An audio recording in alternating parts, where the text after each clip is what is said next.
Welcome to Dusk Rain. Before we begin, lower the lights. Allow this quiet journey through one of America's oldest unsolved stories to carry you gently across nearly 400 years. Tonight, we are not chasing a culprit. We are not naming a villain. We are following a single, very small set of marks left in the wood of a long-forgotten island, and we are listening for the breath of the people who left them. Roanoke is one of the oldest mysteries in the New World. It is also one of the quietest. No great battle was fought. No court condemned the missing. No foreign power ever marched through to claim the prize. One day, there were houses, gardens, fences, children, and a wooden palisade. The next documented moment, there was only the carved edge of a single English word. What happened in between is what we will be walking through. Not to solve it, not to settle it, but to understand why, generation after generation, the question will not close. Beneath North Carolina's long Outer Banks, where the Atlantic rolls against barrier islands and the Albemarle Sound reaches back into the mainland like a wide, slow breath, Roanoke Island lies almost exactly where a calm sailor would want to rest. The island is small, 8 miles long, in many places no more than 2 miles wide. The Roanoke Sound presses against its eastern shore. The Croatan Sound presses against its western shore. To the south, the open sea breaks through Oregon Inlet. To the north, the inland water of the Albemarle Sound pulls everything gently toward Chesapeake Bay, where, generations later, the English will build another colony at Jamestown. It is, on the surface, an unremarkable place. Marsh grasses, live oak forest, salt meadow. The kind of ground that yields a great deal to anyone patient enough to know it, and very little to anyone in a hurry.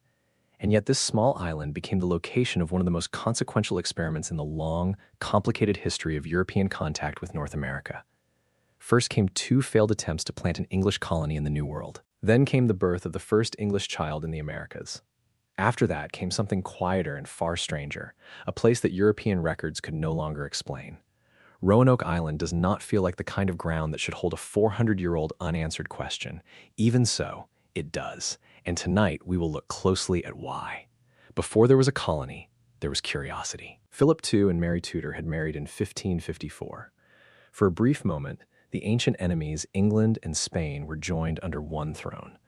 When Mary died in 1558, the marriage fell apart, and with it fell the assumption that any future English exploration in the Americas would share Spain's monopoly. In 1574, a small group of Englishmen, under the quiet leadership of a minor nobleman named Sir Humphrey Gilbert, gathered enough support to petition Queen Elizabeth for permission to plant a settlement somewhere north of Spanish Florida.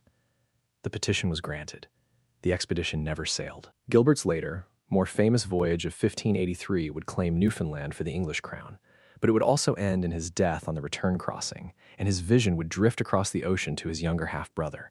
That half-brother was a man of an entirely different temperament. Walter Raleigh, sometimes called Raleigh, was a Devon courtier, a soldier, a poet, an entrepreneur, and a man who understood that in Elizabethan England, attention from the Queen was itself a kind of capital.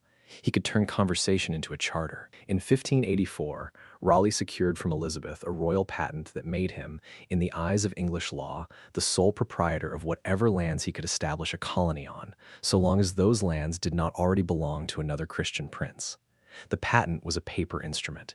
It was also a quiet initiation of England's first sustained attempt to imagine itself as a transatlantic empire. Within the same year, Raleigh outfitted 2 small ships, the Ark and the Pinks, and dispatched them to the North Carolina coast under the command of Philip Amadas and Arthur Barlow. They touched the Outer Banks in July of 1584, lingered at Roanoke, an island they named for the native people who already lived there, and returned to England carrying stories of a warm climate, navigable sounds, fertile soil, and a population of native peoples who appeared at first meeting to be gentle, generous, and openly curious about the strangers who had washed up on their shores. 2 of those native men, named in English records as Manteo of the Croatan and Wanchese of the Roanoke, agreed to return with the English to London. They would live in England for nearly 2 years. They would meet the Queen. They would learn English words, and Englishmen would learn theirs. The encounter, on paper, was an early example of 2 very different worlds beginning the slow, careful work of translation. For Raleigh and his partners, what came back from the Amadas and Barlow voyage looked like opportunity. For the Algonquian peoples along the coast, what came back was something more difficult to assess. A far-off, glowing light had been sighted from the shore. It had come closer. It had brought iron, beads, mirrors, and questions in a language no one had ever had to speak before. Now the light was sailing home. The question was whether it would return. Raleigh organized a much larger expedition in 1585. This time, 7 ships carried 108 men across the Atlantic. The fleet was led by Sir Richard Grenville. The land expedition was placed under the command of Ralph Lane, a veteran of English campaigns in Ireland. Among the passengers was a small scientific contingent, including a mathematician named Thomas Harriot, whose quiet skill with languages would become one of the most useful tools the colony possessed. Harriot, like the rest, would study the coast. Unlike the rest, he would spend long, patient hours sitting with the native men and women who spoke the Carolina Algonquian language, listening to its sounds, recording its grammar in Latin letters, and gently accumulating a vocabulary of more than 200 words. He would, eventually, publish a small book in 1588 called A Brief and True Report of the Newfound Land of Virginia, which would become one of the first accurate descriptions of the New World in the English language. Harriot would also produce, although never in published form during his lifetime, a vocabulary of Algonquian that remains, even today, the most complete surviving record of a language that is no longer spoken. Harriot is rarely mentioned in the popular story of Roanoke. Yet, without his patient work, much of what later English colonists would attempt to understand about the native peoples they encountered would have been even more difficult than it already was. He is a quiet, important figure, and his quietness is part of why he is often forgotten. The first colony reached Roanoke Island in July of 1585. Within weeks, Lane had ordered the construction of a small fort on the northern end of the island, near the present site of Fort Raleigh National Historic Site. English oak timbers, shipped across the Atlantic as ballast, were driven into the soft coastal soil and lashed into a defensive ring. Around them, simple houses were raised. Around the houses, gardens were planted. Around the gardens, fences. It should have been an outpost. It was supposed to last only a few months, until supply ships returned and the colonists could be moved farther north up the Albemarle Sound to the Chesapeake Bay, which Lane had already concluded was the better location for a permanent settlement. But the supply ships did not return. Worse, relations with the coastal Algonquian peoples deteriorated. A misunderstanding over a single lost silver cup, taken from a native village and never returned, hardened into a sequence of small English reprisals and one serious attack on a second village, an action that would, in the end, simply increase the colony's dependence on the very coastal communities whose trust the English had already damaged. In the spring of 1586, with food running low and relations strained, Lane made the decision that any commander of a small, hungry, half-abandoned English fort in a difficult foreign place would be forced to make.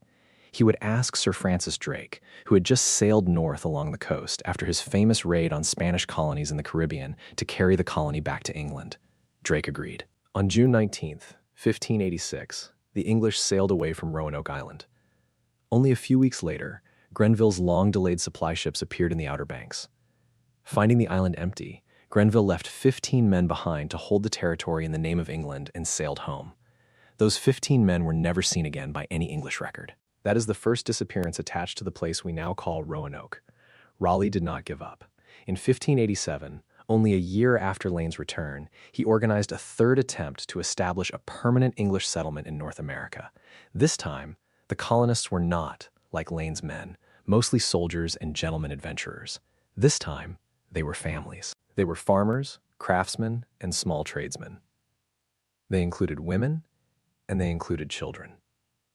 There were approximately 117 of them in all.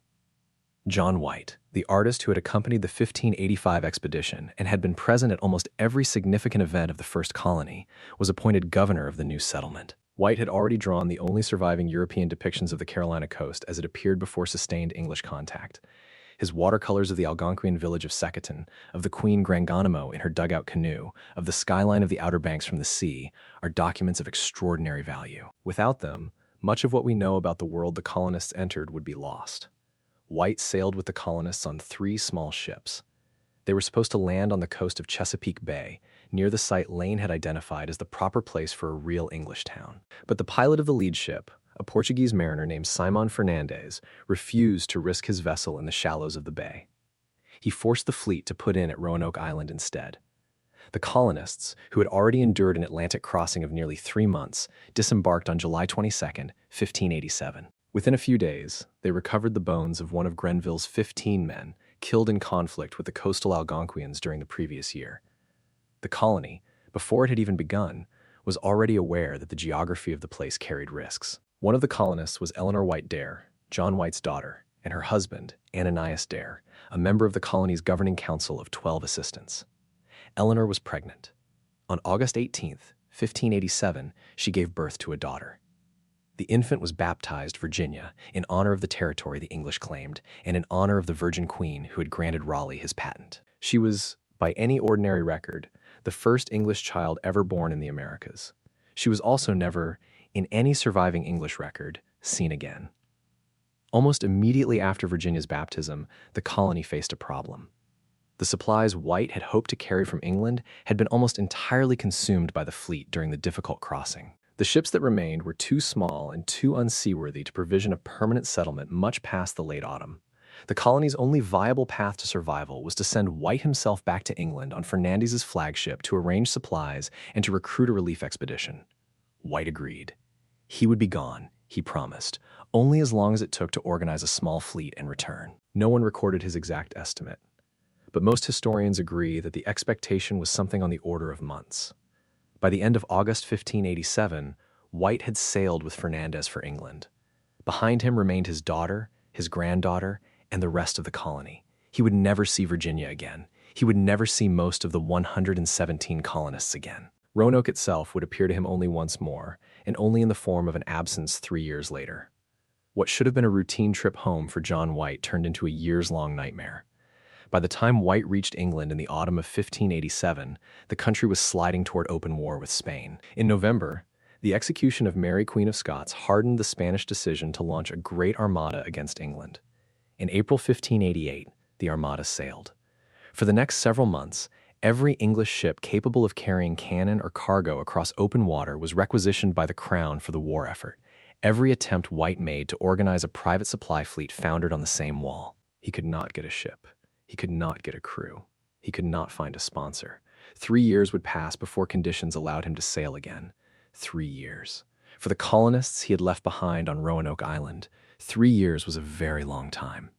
In March 1590, White finally secured passage on a privateering expedition under Captain Abraham Cock. The fleet sailed in poor condition, with poorly fitted provisions and a crew that included a number of men whose primary interest, after nearly half a decade of waiting, was plunder rather than survival.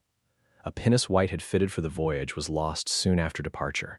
White and the survivors limped their way down the North Carolina coast. On August 18th, 3 years after the birth of his granddaughter, White finally landed on Roanoke Island. He found an empty island. The houses were gone, the palisade gone, the gardens gone, the fences gone. Yet the place where they had stood was not destroyed. Instead, it had been taken apart. This single, terrible detail would shape every theory about the colony from 1590 all the way forward to our own time. The English were farmers and craftsmen as well as soldiers. Their houses, made of English oak timbers and lashed in English style, would have been very difficult to destroy by storm or fire. They could have been dismantled. They could have been carried away and reused somewhere else. The colonists had not been incinerated. They had not been consumed by battle.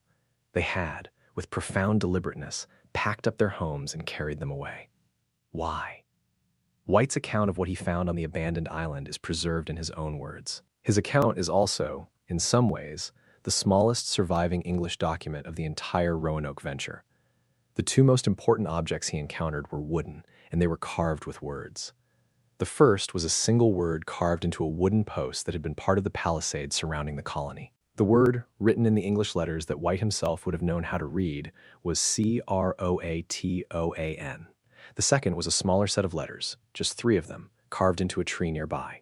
CRO. The trees and posts had been laid flat. The roots had been left exposed. Neither the houses nor the iron fittings around them had been disturbed in any way that suggested a violent departure. In any ordinary missing person case, the carved word on a post, 3 years after the disappearance, would be a single whisper in a very large silence. In the case of the Roanoke colony, it became the founding text of a mystery that has not been closed since. White did not believe, on encountering the carving, that his people had been destroyed by violence. In his own account, he read the word Croatoan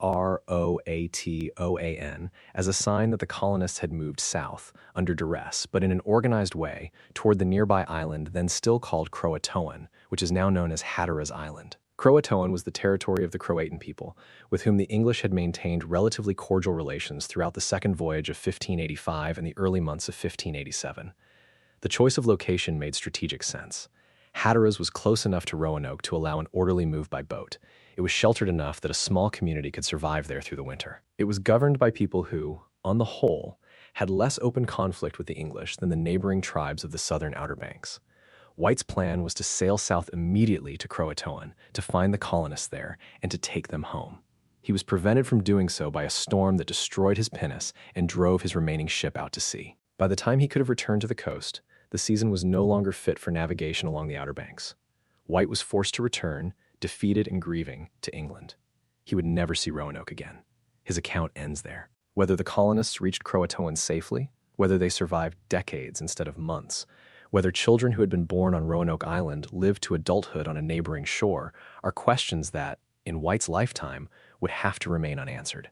Almost immediately after White's return, English attention shifted to the more successful Jamestown colony of 1607, and the Roanoke story faded from official memory. It resurfaced only occasionally, in passing, when coastal Algonquian peoples, sometimes called by their descendants Hatteras, Indians, or, much later, absorbed into the broader community the English called the Lumbee, were reported by later English settlers to possess certain physical traits, behaviors, or knowledge that suggested some kind of contact with the original colonists. In the early 17th century, John Lawson, an English surveyor who would himself be killed by Tuscarora in 1711, recorded the Hatteras people's belief that they were descendants, at least in part, of the English who had come to Roanoke.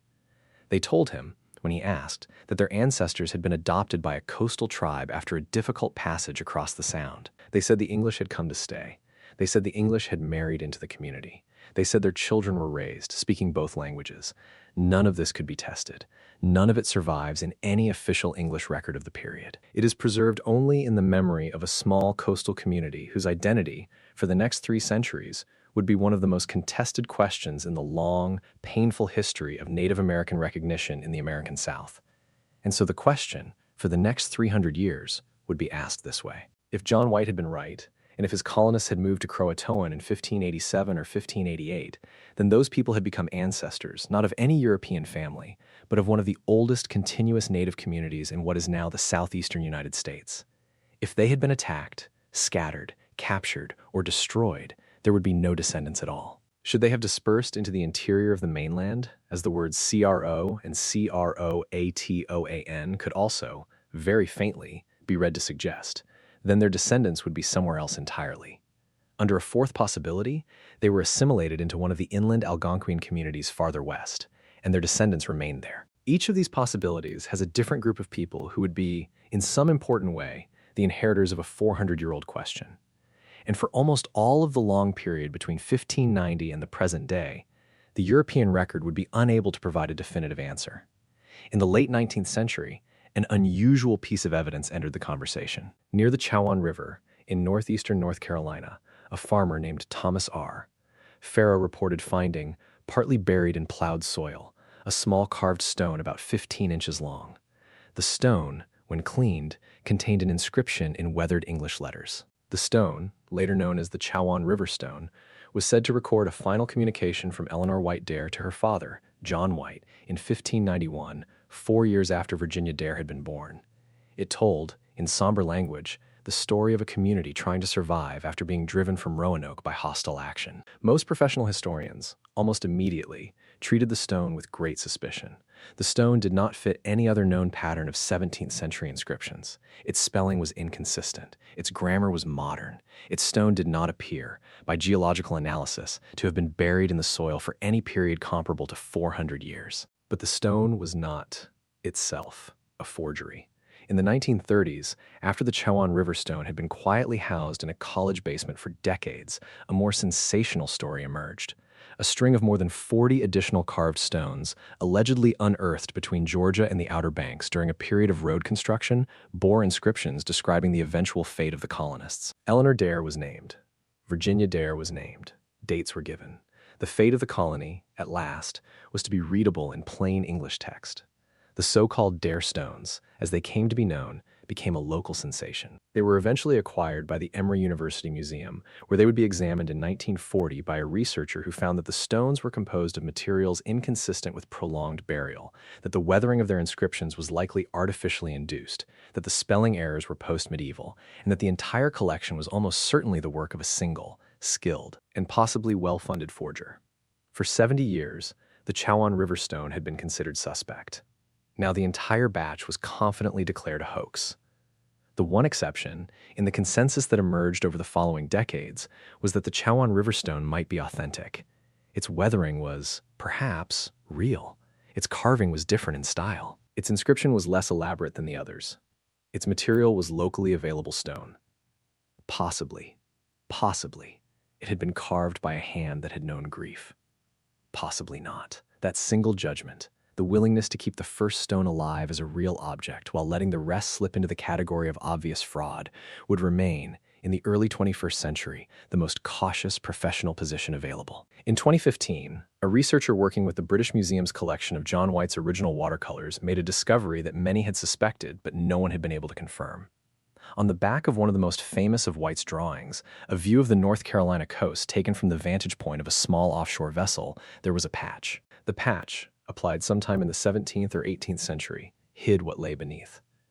When conservators carefully lifted the patch, they found a small cartographic symbol, a fort drawn in White's hand, positioned at a precise location on the mainland of what is now Bertie County, North Carolina.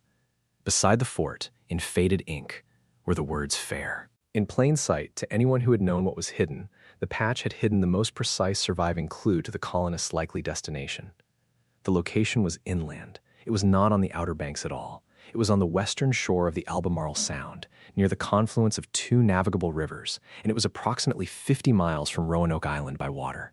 White, the document now suggests, had been planning the colony's move to the Chesapeake Bay, but the colonists had been unable to reach Chesapeake Bay and had been redirected by the very recent deterioration of relations with the mainland Algonquians to a closer inland site along the Chowan River. If this interpretation is correct, then the colonists who had carved Croatoan into the post at Roanoke in 1587 or 1588 had not necessarily intended Croatoan to mean that they had already arrived on Hatteras.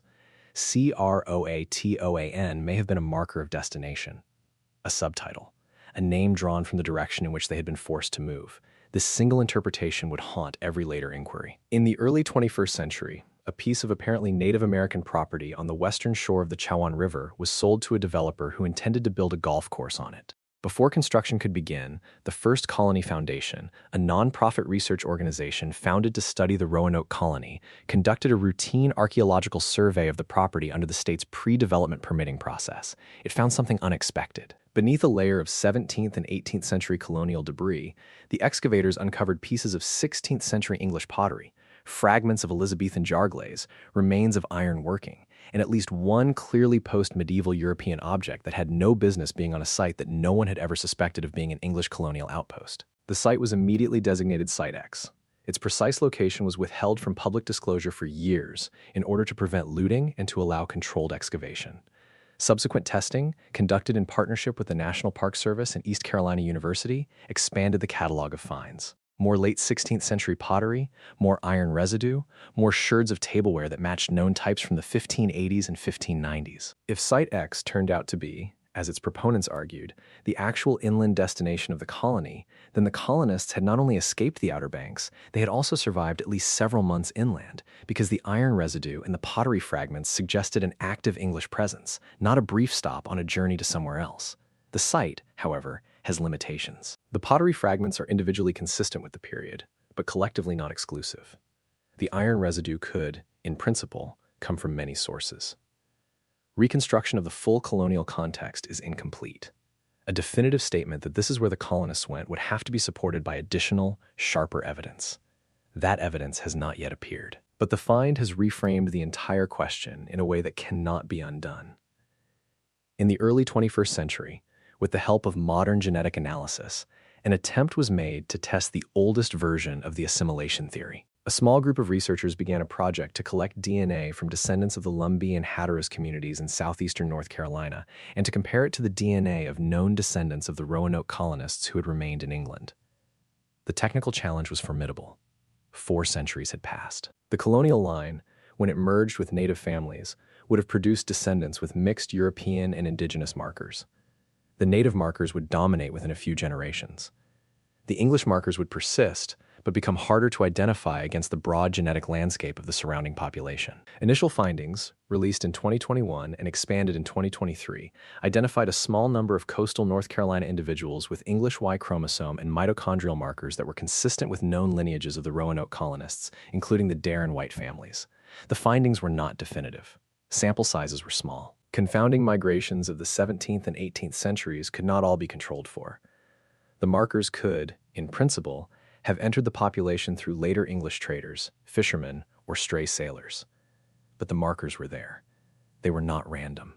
They clustered in particular families. They clustered, especially, in communities whose own oral traditions had preserved the belief, for 350 years, that they were part English.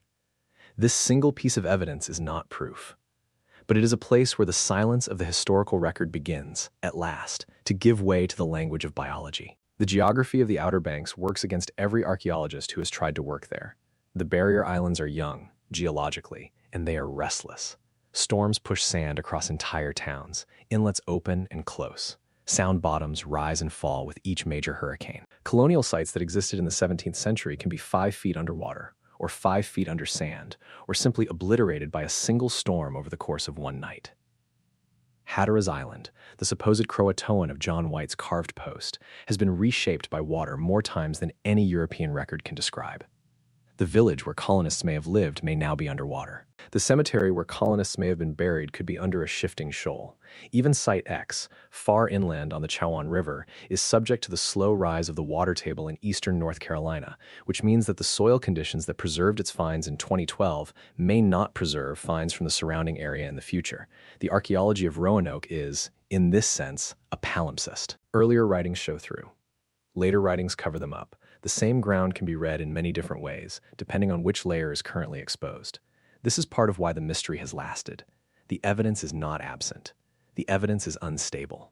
The English record has limitations. The Algonquian record has its own limitations, but they are of a different kind. The native peoples of the Outer Banks did not write histories in the European sense. They did not maintain libraries. They did not leave behind the kinds of documents that later archaeologists could pick up and read. They maintained oral traditions.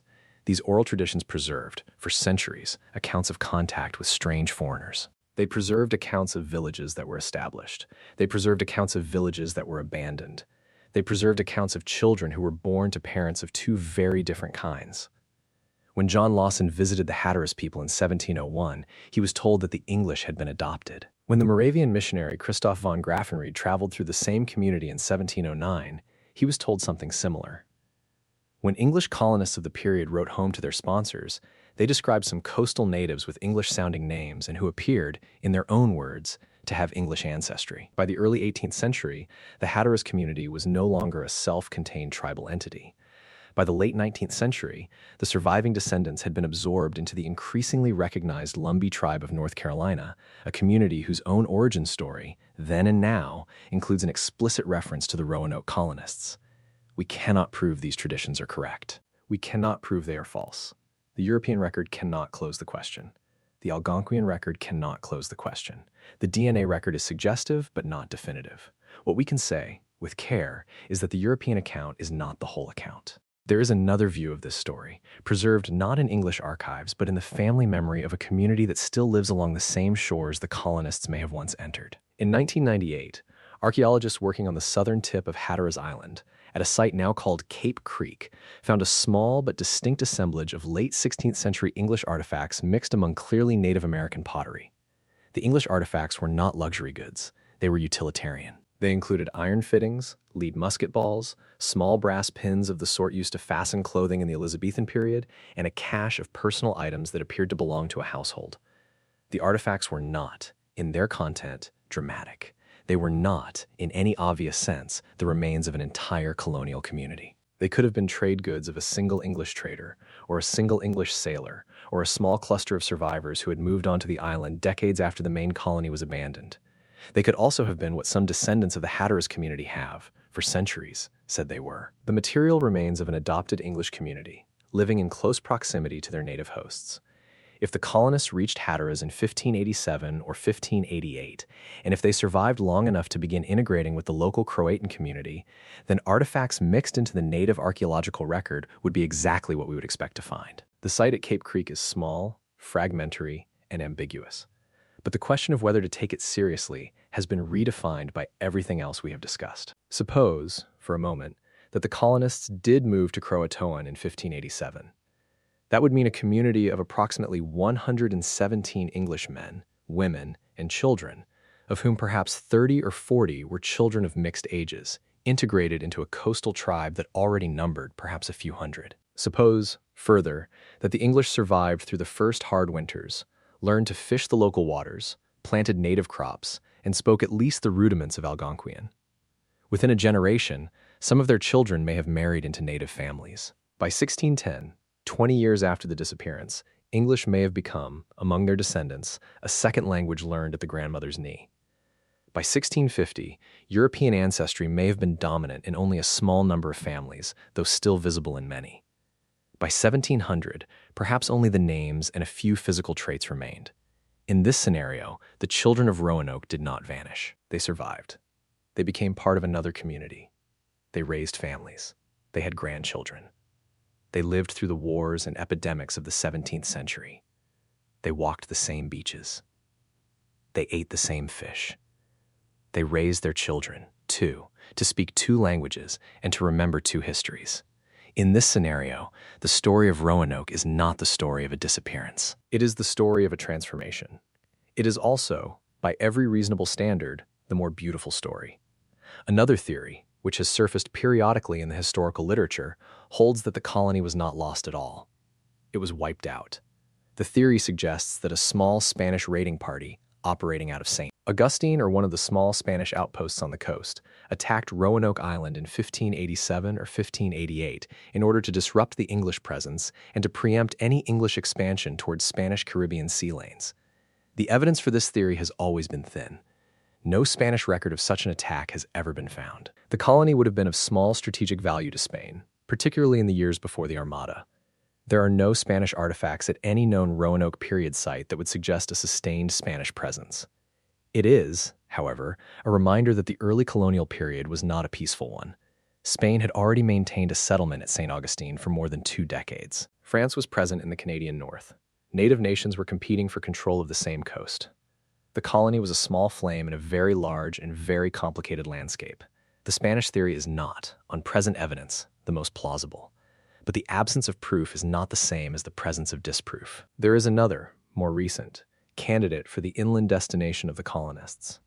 In 2012 and again in 2015, a separate research group identified a site on the Salmon Creek drainage in Bertie County, near the location indicated by the symbol on John White's patched map. The site, known as the Salmon Creek site, included a small 19th century plantation house on a low rise overlooking a bend in the creek. When the foundation of the house was excavated before restoration, builders reported finding small pieces of late 16th century pottery in the soil beneath. Subsequent professional excavation identified additional 16th century English pottery, several pieces of European glass, and possible iron fittings of the kind used on Elizabethan clothing. The site is south of Site X, on the same system of creeks that drain into the Albemarle Sound, and closer to the location suggested by the symbol under the patch on White's map. It has not been designated as a definitive colonial settlement. But it is, like Site X, part of the slow accumulation of evidence that pushes inland. If the colonists went inland, they may not have gone to a single place. They may have scattered along 50 miles of navigable river and creek. They may have lived, for decades, in multiple small family settlements, only some of which would be discoverable. Soil conditions, acidity, and modern development would make the recovery of every possible site unlikely.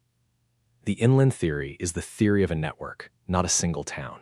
It is, in its structure, the more complicated theory. And it is the more complicated theory that the archaeology seems to support.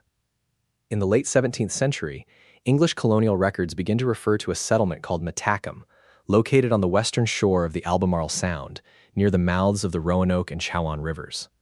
The settlement was inhabited by a mixed community, partly native and partly English in ancestry. It was, the records suggest, one destination of European coastal traders and trappers.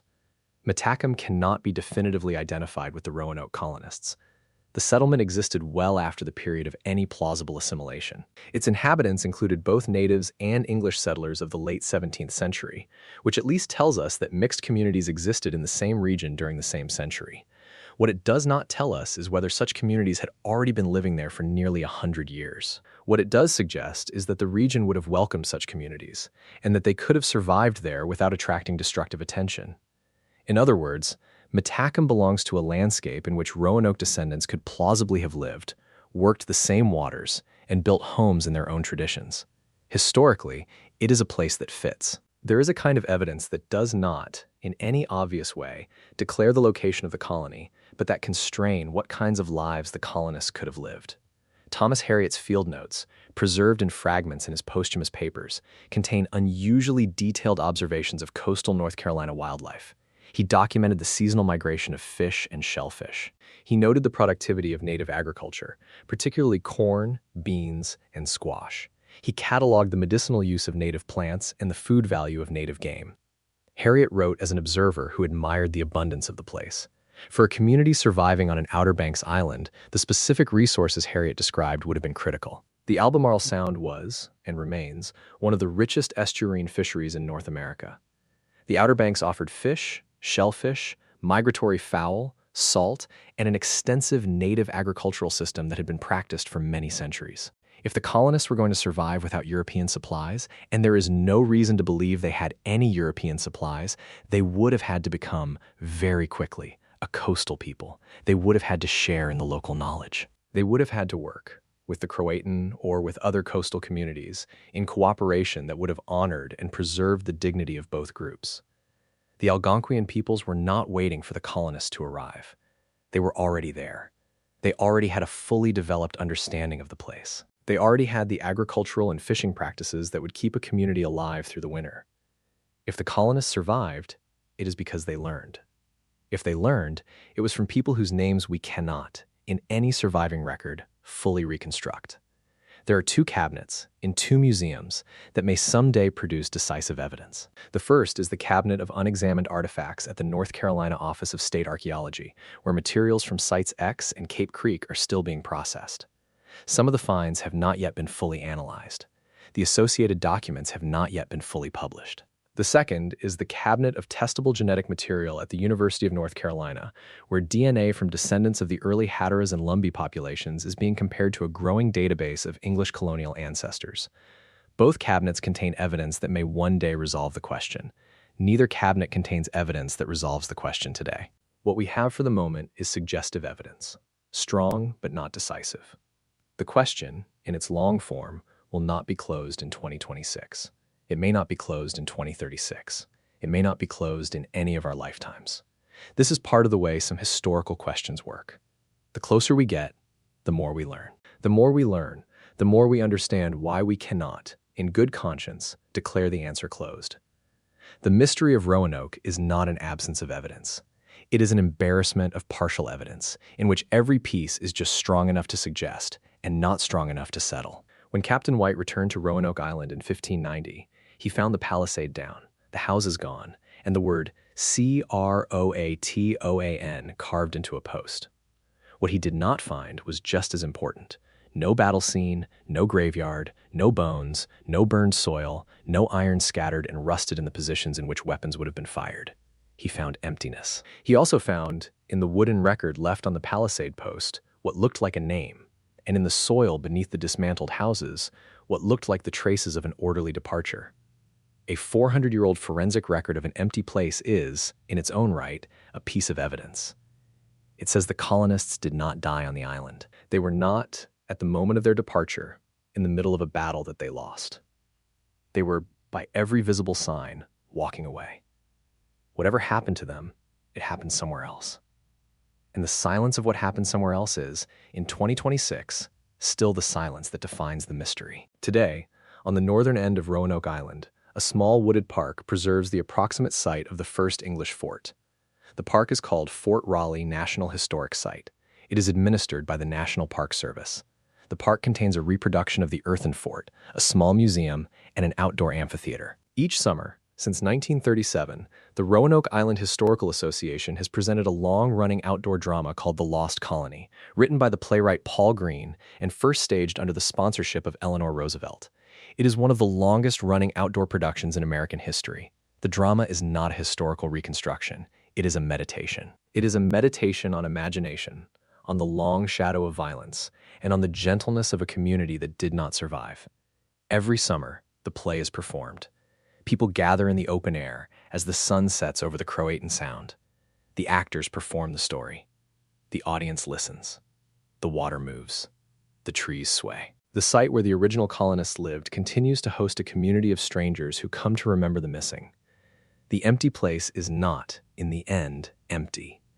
In southwestern North Carolina, in the counties around Lumberton, Pembroke, and Red Springs, a community of approximately 60,000 people calls itself the Lumbee. It is the largest Native American tribe east of the Mississippi River. It has been recognized by the state of North Carolina since 1885. It has not yet been recognized by the federal government. The Lumbee trace their ancestry back, in part, to the Hatteras, the Croatan, the Pamlico, and other coastal Algonquian peoples. Their oral tradition holds that they are descended, as well, from the Roanoke colonists. Their physical features, language patterns, and historical memory all reflect many centuries of intimate contact between their ancestors and the English. In the Lumbee community, the story of Roanoke is not a puzzle. It is an inheritance. For the Lumbee, the colonists who carved Croatan into a post were not abandoned. They became family. They became part of a community that has, generation after generation, passed down the belief that the colonists lived. For the European-descended researchers who have worked alongside the Lumbee for decades, the question is not whether the ancestors came. The question is how to honor the people's memory in a way that is honest about what is known and honest about what is not.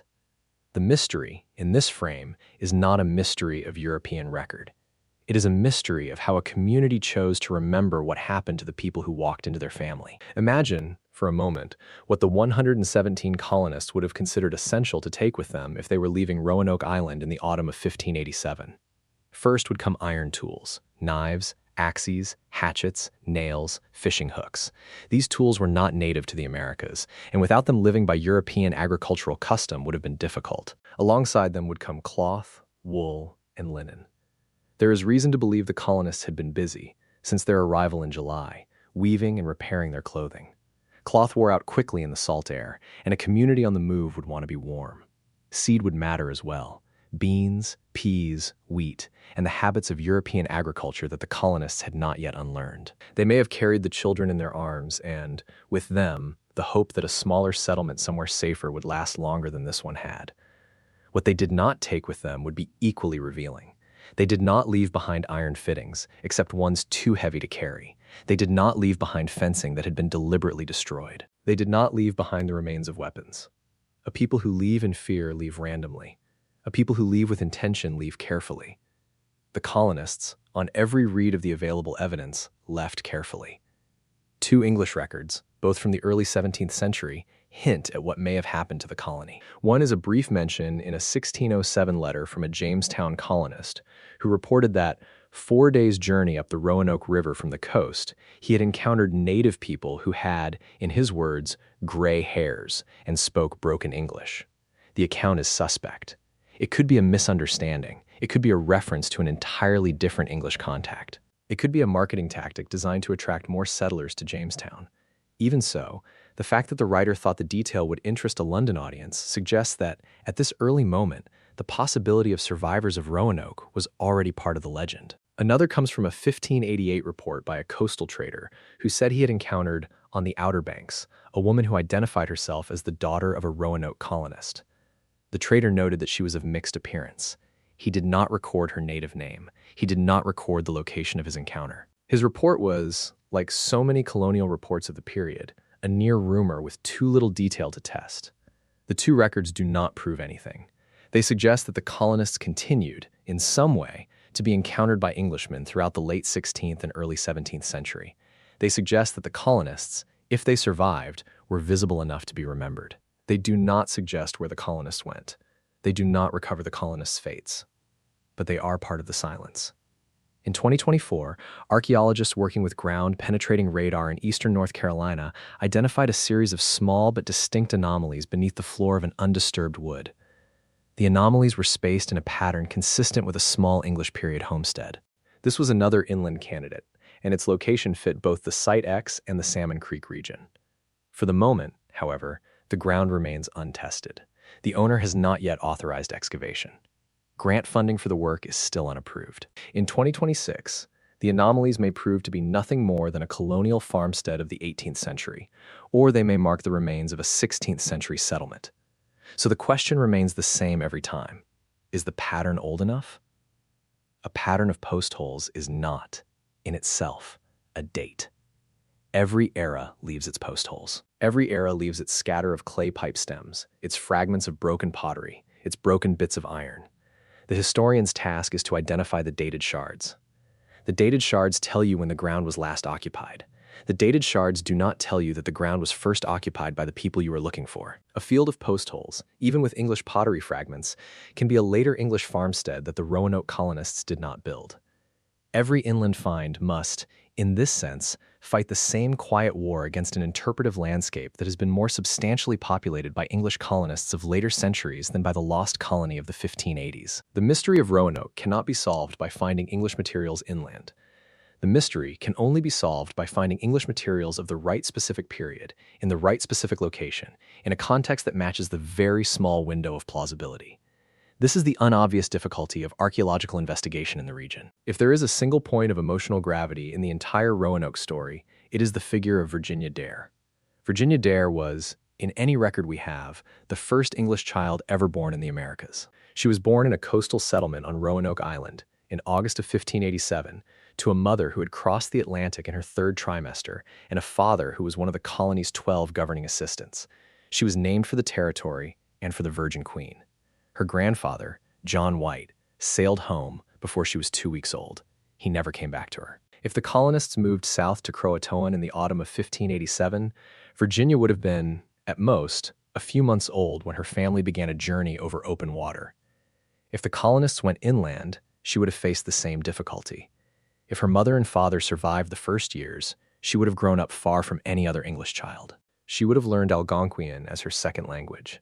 She would have learned to swim before she could walk. She would have learned to read the wind. If she lived to adulthood, she would have been the only English person in her community who could not remember England. If she had children, those children would have grown up half English, half Algonquian, and would have lived in a community that was part of two histories. In any case, she is the figure the European imagination clings to, the child whose name alone represents the entire American colonial experiment. Whether she lived, and what kind of life she lived, we do not know. But her name persists, as names do. There is a reason, beyond the historical accident of geography and politics, that the Roanoke story has not drifted elsewhere in the national imagination. Roanoke is in North Carolina. North Carolina's colonial coastline is one of the most thoroughly studied regions of American archaeology. The state's Office of State Archaeology, in partnership with East Carolina University and Wake Forest University, has maintained an active research presence along the coastal region and the Piedmont border for nearly a century. The state is also a place where the absence of European colonial record has been taken seriously. The state has also been a place where the questions about Lumbee identity have been taken seriously, even when the answers to those questions have, for the federal government, been difficult to settle. Roanoke is uniquely North Carolinian. Its geography is uniquely the geography of the Outer Banks, with all of the loss and persistence that the Outer Banks implies. The mystery could have happened elsewhere. It could have happened in Virginia, or in Maine, or in the Gulf Coast. But the politics, the geography, and the research conditions lined up here. Roanoke is where the colonial experiment first began, and it is where it first failed to be detected. There is one more candidate location for the colony that has not yet been fully tested. In the early 2000s, the state of North Carolina's underwater archaeology team began to survey the bottoms of the Albemarle Sound and the Pamlico Sound for submerged evidence of Elizabethan period activity. The sound bottoms are shallow. They are not subject to the same kind of tidal scour that makes open ocean archaeology difficult. They preserve artifacts reasonably well in certain conditions. And they have been, since at least the 1850s, the location of dredging activity associated with commercial fishing and shipping. The early surveys identified scattered European ceramics of the late 16th century and several small clusters of iron fittings that could have come from shipwrecks. None of them, individually, suggested a colonial settlement. But the survey work was not, in scale, comparable to the survey work that has been done on dry land. The crew was small. The funding was modest. The bottom was difficult. The patterns of siltation made any given year's results less than fully informative. There is, in this sense, an underwater search that has only barely begun. If the colonists chose to live on the Sound shore rather than inland, then the evidence may be lying underwater, on the floor of a wide bay that no one has fully surveyed. There is, in such a case, no way to know without diving. Many such investigations will, in the years to come, require new techniques, new funding, and patience. The mystery, in its most patient formulation, may take many more years to unfold. Every historical mystery has a category of evidence that cannot, by definition, be recovered. For Roanoke, that category includes the English names of every native person who may have helped the colonists. These names, if they were ever written down, have not survived. The native names of every surviving English descendant. These names, in the absence of European record, were almost certainly never written down by Englishmen. The location of every small settlement along the Outer Banks that may have been the colonists' refuge. Many have been lost to the sea. Others have been destroyed by storm. Still, others have been overgrown to the point of irretrievability. The names of every child who may have been born after Virginia Dare. The European record ends with Virginia Dare. The native record does not, in textual form, exist. The configuration of the palisade that John White found empty in 1590. The posts were wood. The wood has rotted. The configuration cannot be reconstructed in detail. The words written on the second tree, the one carved with just 3 letters. CRO. The full word, if there was one, was not preserved since the tree itself is gone. The exact text of the parent colony communications. The surviving documents are summaries, transcriptions, and recollections. The originals, in many cases, are lost. The content of conversations between colonists and Croatan neighbors that could have determined the colonists' survival. For a mystery this old, in a place this quiet, the category of things that cannot be recovered is, by definition, larger than the category of things that can. Suppose the colonists did survive to adulthood on the Outer Banks or inland. Suppose they integrated, in whole or in part, with the Croatan, the Hatteras, or one of the related communities. Suppose that they had children. Suppose that their children grew up. Suppose that their grandchildren grew up. What would the colonists' experience have been during the 30 years between 1590 and 1620? They would have witnessed the slow, devastating impact of European disease on the coastal Algonquian populations. The post-contact epidemic period of 1597 to 1610 reduced many coastal tribal populations by more than half. People the colonists had known as adults would have died. They would have witnessed the gradual movement of Algonquian communities inland, away from the coastal trade routes, towards safer regions of the inland river systems. They would have witnessed the beginnings of increased Spanish contact, the small skirmishes between English and Spanish ships, and the persistent rumors of Spanish conspiracies. They would have witnessed, in 1607, the establishment of Jamestown up the Chesapeake from their coastal home. They would have heard, perhaps, about the Powhatan Confederacy, the English forts, the new colony's desperate first years. They would not, however, have been in a position to contact Jamestown easily. The geography remained difficult. The English at Jamestown had their own pressing concerns. The Roanoke colonists, if they survived, would have been careful to avoid the attention of any English settlement. In this scenario, the colonists' children would have grown up half English. By the time Jamestown stabilized, they would have been in their 20s. By the time the Massachusetts colony was established in 1620, they would have been in their 30s. Whether they ever identified themselves, and to whom, is something the surviving record cannot tell us. It may be that they did not identify themselves. It may be that identification was impossible. It may be that identification would have been dangerous. If the colonists were descendants of people whom many later English colonists would consider savage, then identifying themselves as English would have been an uncertain choice. They might have been rejected by English colonists, who would treat them as native. They might have been rejected by native communities, who would treat them as English. They might have been rejected by both. In the contested borderland of 17th century eastern North Carolina, the safer choice was often silence. If the colonists survived, then somewhere in the family trees of the modern Lumbee and Hatteras descendants are 16 generations. 16 generations is a long time. It is enough for the dilution of any specific genetic marker. It is enough for the transformation of any specific cultural practice. It is enough for any number of demographic migrations, intermigrations, displacements, and reconstitutions. A descendant 16 generations from a Roanoke colonist would carry a small percentage of European ancestry.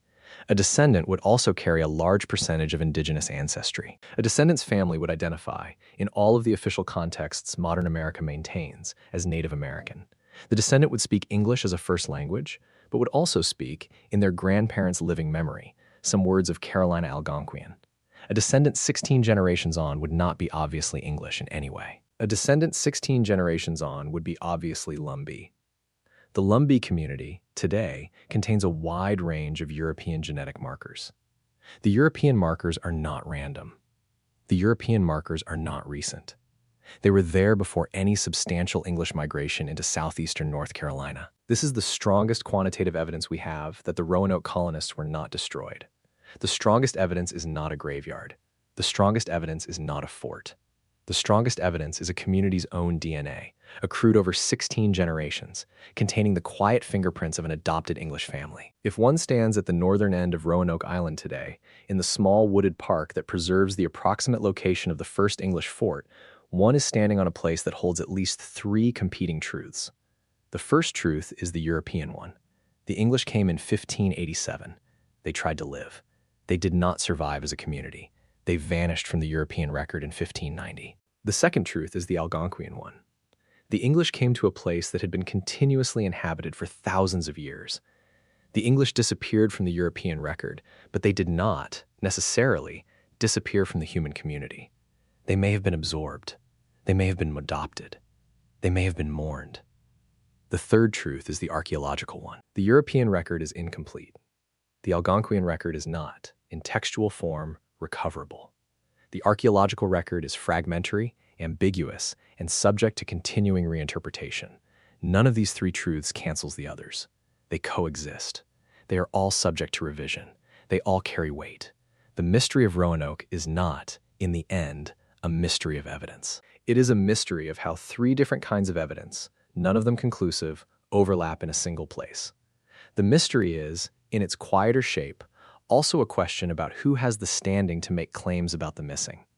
If we accept that all three records matter, then we must, in some measure, be respectful of all three traditions of memory. The mystery is, in this respect, a small but consequential case study in how a place holds its history when no single group has full authority over the past.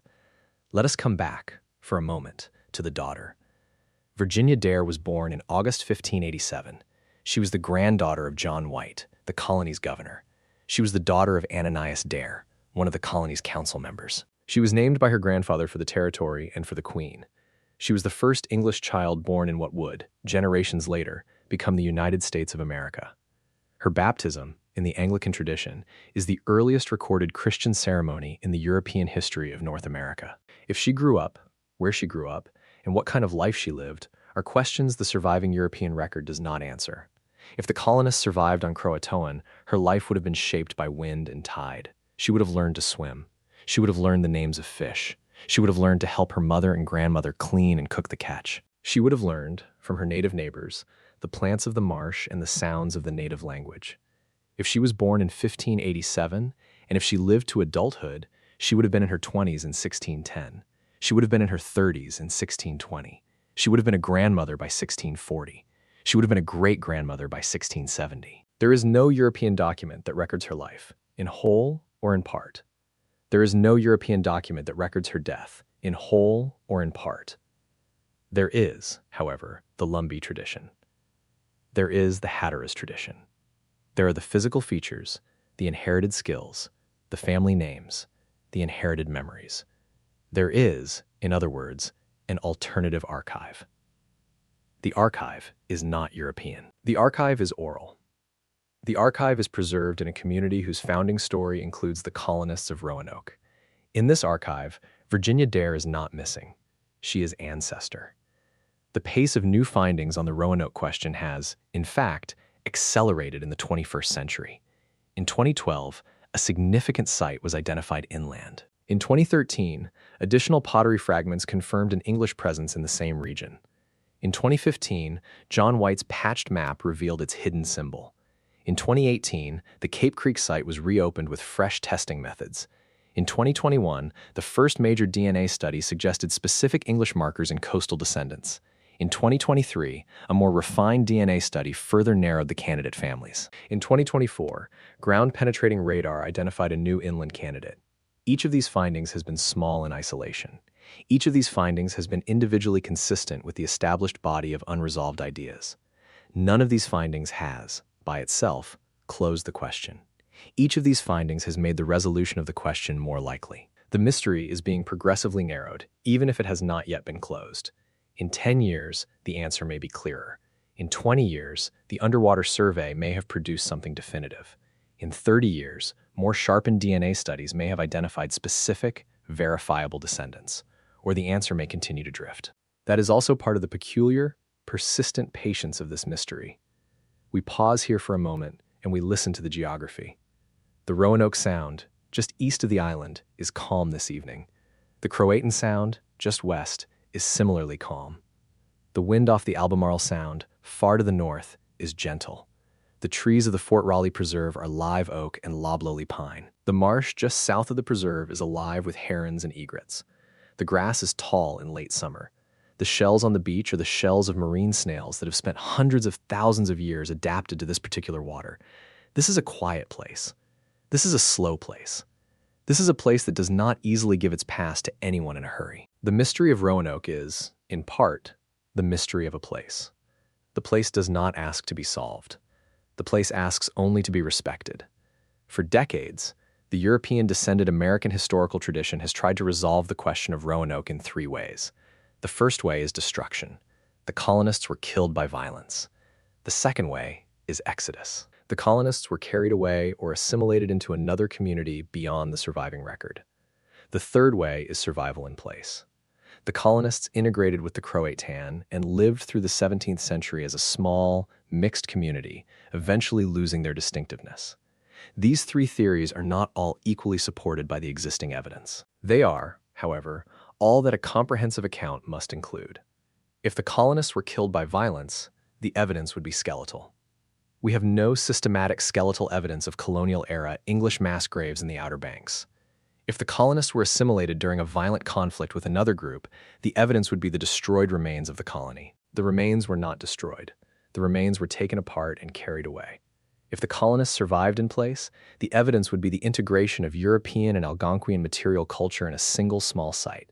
We have hints of this evidence at Cape Creek. We have, perhaps, hints also at Site X. Three truths stand. The mystery, in its most honest frame, is the mystery of choosing between them. The honest answer, in 2026, is that we cannot choose yet. The honest answer, in 2026, is also that the colonists are very likely not dead. The honest answer is that the colonists are most likely absorbed. The honest answer is also that a community that includes both Algonquian and English ancestry, located in eastern North Carolina, has been preserving this belief for 350 years and is not obviously wrong. Let us think, briefly, about the English records that we will never have access to. The court records of the Roanoke colony, if they were ever kept, are lost. There may have been a clerk. There may, in the colony's earliest months, have been formal proceedings recorded in English. We do not have them. The correspondence, both incoming and outgoing, between the colonists and their English sponsors is fragmentary. Most of what we have is John White's narrative and the documents of Sir Walter Raleigh's interventions. The financial records of the colony, if they were kept, are lost. The church records, if any, are lost. The burial records, in particular, are lost. The personal letters, the family chronicles, the diaries are lost. These documents, if they had survived, might have told us where the colonists went in the autumn of 1587. They might have told us what happened to Virginia Dare. They might have told us whether the colonists kept faith with their English customs or merged, gradually, into native ones. These documents are not in any archive that we know of. They may be at the bottom of the Croatan Sound. They may be in a peat layer along the Albemarle. They may have been used, generations later, as fire fuel. We do not have them. We will not, in any reasonable expectation, ever have them. The mystery is, in part, the mystery of what is missing. The earth where the fort stood is still a particular kind of quiet. The fort's footprint, excavated in the 20th century, still holds some faint traces of post holes and disturbed soil.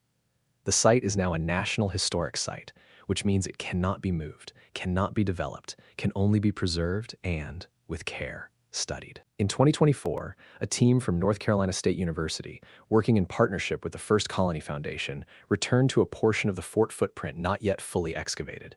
They were looking for artifacts that would date to the precise period of the colony's occupation. The excavation produced several small but suggestive finds: a fragment of copper alloy, several small iron fittings, a few pieces of broken pottery that match the known late 16th century English types. The finds are not dramatic. The finds do not change the overall picture. The finds are part of the slow, ongoing work of recovering what is recoverable about this single small place. The place has, in this sense, become a site of patient investigation. There is no rush. There is no deadline. The questions will not be answered this month, or this year, or in any short time frame. The questions may, in fact, never be fully answered. But the place will be worked. The evidence will be recovered. The findings will be published. The interpretations will be debated. The mystery will not be closed quickly, but it will not be abandoned. Suppose the colonists survived on Croatoan. Suppose their descendants integrated with the native community. Suppose, 4 or 5 generations into the 17th century, the colonists' descendants could not speak English. Suppose the European identity had faded. Suppose the descendants had become, in their own sense, fully Croatan. What would they have remembered? They would have remembered, in fragments, a grandmother's language. They would have remembered the word Virginia, perhaps. They would have remembered, vaguely, that their people had once had iron knives. They would have remembered that their people had once faced hungers. They would not, in any organized sense, have remembered England. England, to them, would have been a story their grandmothers told. In this frame, the disappearance of the colonists from the European record is not at all mysterious. The colonists are, in this frame, not missing. The colonists are simply no longer European. The colonists became other people. Their descendants remember. Their descendants are not, by the European tradition, ancestors that anyone claims. Their descendants are, by their own family memory, very much an inheritance. European historical methodology and Algonquian historical methodology do not, in the relevant sense, ask the same questions. European methodology asks what happened, in what order, in what precise way, according to documents that survive in libraries, archives, and museums. Algonquian methodology asks what is remembered, what is preserved in family and community knowledge, what is taught to the children, what is real in the way that the ancestors are real. The two methodologies overlap. They are not, however, the same.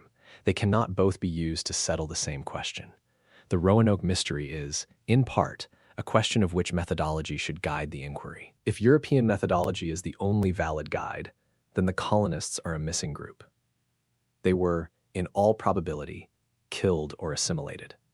We do not know which. We cannot, on European evidence alone, distinguish between the possibilities. If Algonquian methodology is the guide, then the colonists are not missing. They are present in the family trees, in the remembered stories, in the inherited physical and cultural traits, in the community itself. If both methodologies are honored, then the mystery of Roanoke is a question that requires collaboration, a question that requires listening to multiple voices, a question that requires us to accept that the answer is not exclusively ours. The honest position, in 2026, is the collaborative position. The honest position is that both methodologies must work together. The honest position is that neither methodology alone is sufficient. In the Lumbee community, the story of Roanoke is not a scholarly topic. It is a topic of family memory. Lumbee grandparents tell Lumbee grandchildren that they are descendants of the Roanoke colonists. Lumbee family reunions preserve the names, the physical traits, the family legends, the inherited stories of the lost colony's survival. The Lumbee story is, in its quiet dignity, also a story of survival.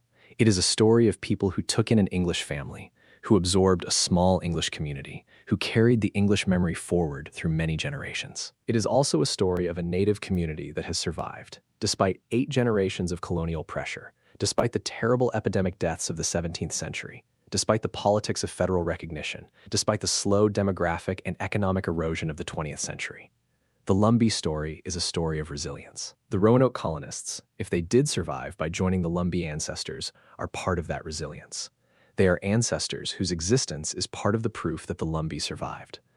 The Lumbee story, in this frame, is not a footnote to European colonial history. It is a central episode in the longer story of eastern North Carolina. The colonists are not literally the center of the Lumbee story. They are, however, one component of the Lumbee story. For Lumbee children, the story of Roanoke is a story about how a community faces strangers, how a community absorbs the lost, how a community keeps the memory alive. It is a story about how to be a people. A mystery cannot be closed quickly for several reasons. First, the evidence base is, by definition, incomplete. 400 years have passed. The relevant artifacts are sparse. The relevant documents are sparse. The relevant oral traditions are, at best, partial. There is no single piece of evidence that, by itself, closes the question. There is no evidence, in fact, that is strong enough to override all other evidence. Second, the geographic setting is, by definition, fluid. The Outer Banks is a region of constant erosion, constant deposition, constant storm disturbance. Sites that exist in one season may not exist in another. The conditions that preserved a site in the 16th century do not preserve the same site in the 21st. Third, the political and ethical context is, by definition, complex. The community that claims the colonists as ancestors is itself a community whose federal recognition remains unresolved. The community's claims are interpreted, by some non-native scholars, as politically motivated. The community's claims are interpreted, by some Lumbee scholars, as an honest continuation of a long oral tradition. Neither interpretation can be dismissed lightly. Fourth, the methodological context is, by definition, multidisciplinary. Archaeology alone cannot close the question without the help of genetics. Genetics alone cannot close the question without the help of oral tradition. Oral tradition alone cannot close the question without the help of archaeology. Each discipline supports the others. Each discipline extends the others. A mystery that requires so many kinds of evidence cannot be closed on a single timeline. It cannot be closed on the timescale of a graduate thesis, a museum exhibit, or a documentary. It is, instead, a mystery whose closure, if it occurs, will occur over generations. That is part of why the mystery persists. It is a mystery that asks for patience. If the colonists had maintained church records on the Outer Banks, we would know which children were baptized. We would know which marriages occurred. We would know which deaths occurred. We do not have those records. We do not have any parish records of any sustained English Christian community anywhere on the Outer Banks in the 17th century. The absence of these records is informative. If such records had been kept, they would have been part of the surviving European archive, even if the original colony had been destroyed. The English, throughout this period, kept extensive parish records, even in the smallest hamlets.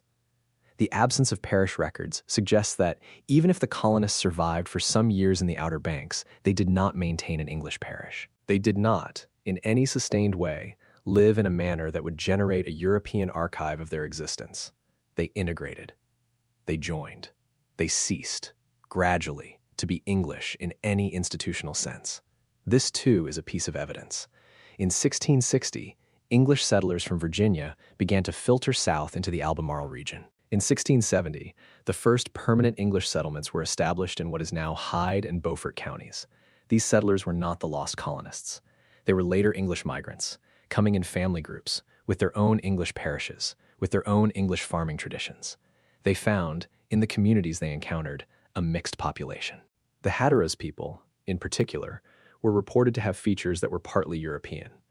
The Hatteras people told the new settlers that their ancestors had helped English people who had come to live among them. The new settlers were, on the whole, uninterested in the Hatteras community's ancestry. They were interested in land. They were interested in trade. They were interested in establishing their own families. The Hatteras community's claim on the Roanoke colonists was, to the later English, a minor curiosity. It was not a matter of dispute. It was not a matter of close investigation. It was simply a fact of the people they encountered. By 1700, the Hatteras community had begun to lose its distinct identity as Huguenot, Scots, German, and English migrants moved into the region, and Algonquian communities across the Carolinas were absorbed into larger native confederacies or simply displaced. By 1712, the Tuscarora War would displace the Pamlico and many of the Corrais from their historic homelands. By 1720, the original Hatteras community existed only as a memory among English colonists and as a family tradition among the surviving mixed population. By 1800, that tradition had become an origin legend for the Lumbee. The colonists of Roanoke, if they survived, became Lumbee ancestors by a path of long, quiet assimilation. This is a story that does not require dramatic closure. This is a story that, in its shape, simply continues generation after generation.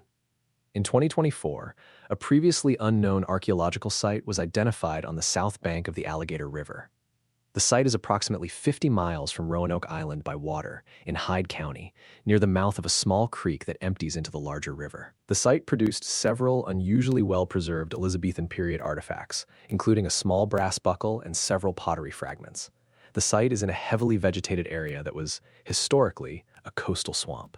No further investigation has yet been completed. The finds are being documented. The site is being protected. It is not yet clear whether the finds represent a small settlement. The finds could represent a single English trader's temporary camp. They could represent a contact period trading post. They could represent the leftovers of a small family of colonists who moved inland and lived along the river for some years. The findings are too new to interpret. The findings will require additional work. The findings do, however, demonstrate that the colonies had more geographic reach than the surviving European record would suggest. The findings add to the body of evidence that the colonists were not destroyed on Roanoke but dispersed across a larger landscape. The Alligator River site, whatever it eventually represents, is part of the question's slow, cumulative resolution. There is a problem with how the European imagination has approached the Roanoke story. It has tended to treat the colonists as a self-contained group. It has tended to imagine their fate in terms that exclude interaction with native populations. The European imagination has had difficulty imagining the colonists surviving except as a small, isolated, vulnerable community clinging to English identity.